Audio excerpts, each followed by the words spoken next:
பாப்பா என்னதான் நம்ம ட்ராமா பண்ணாலும் லைட்டாக கண்டுபிடிக்கிற மாதிரி ஆகிப்போச்சுங்க. வேற ஒன்றும் இல்லைங்க. ஒரு நாள் சமைக்காமல் சாப்பிட்ணும் அப்படின்னு சொல்லி பிளான் பண்ணியிருந்தேன். அதனால் பார்த்தீங்கன்னா தலை சுற்றுது, எனக்கு மயக்கமாக வருது, என்னால் சமைக்க முடியாது அப்படின்னு சொல்லி லைட்டாக ட்ராமா போட்டால் என் வீட்டுக்காரர் கொஞ்சம் உஷாராகி கண்டுபிடிக்க பார்த்துட்டாரு.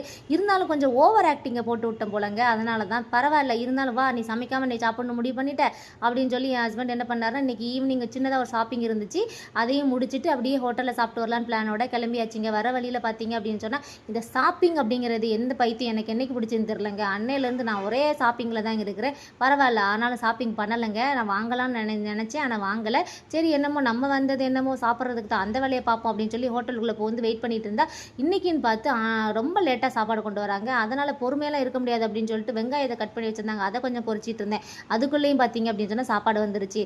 நான் சாப்பிட ஆரம்பித்த உடனே பார்த்தீங்கன்னா ஆப்போசிட் டேபிள் இருக்கிற ஆளுங்க என்ன குறுக்குன்னு பார்த்துட்டு இருந்தாங்க. அட போங்கடா, நீங்கள் என்ன தான் பார்த்தாலும் நான் சாப்பிட்றத நிப்பாட்ட மாட்டேன் அப்படின்னு சொல்லிட்டு நமக்கு சோறு தான் முக்கியம் அப்படின்னு சொல்லிட்டு குச்சமே இல்லாமல் சாப்பிட்டு வந்தேங்க. ஒரு நாள் ட்ராமா பண்ணி வெளியே வந்து சாப்பிட்டோன்னு பார்த்தீங்கன்னா நம்மளை அன்கம்ஃபர்ட்டாக ஃபீல் பண்ண வைக்கிறதுக்குனே ஆப்போசிட் டேபிளில் இருப்பாங்க போலுக்குங்க. அதெல்லாம் கண்டுக்க கூடாதுங்க. இந்த மாதிரி உங்களுக்கும் நடந்திருக்குதா அப்படின்னு சொல்லுங்கள். இருந்தாலும் நான் கூச்சப்படாமல் தான் சாப்பிட்டேங்க. என்னமோ நம்ம பண்ண இன்னைக்கு ட்ராமா ஒர்க் அவுட் ஆயிடுச்சு. இதுதான் இன்னைக்கு நாங்கள் ஈவினிங் எடுத்த மினி விளாக். எப்படி இருக்குது?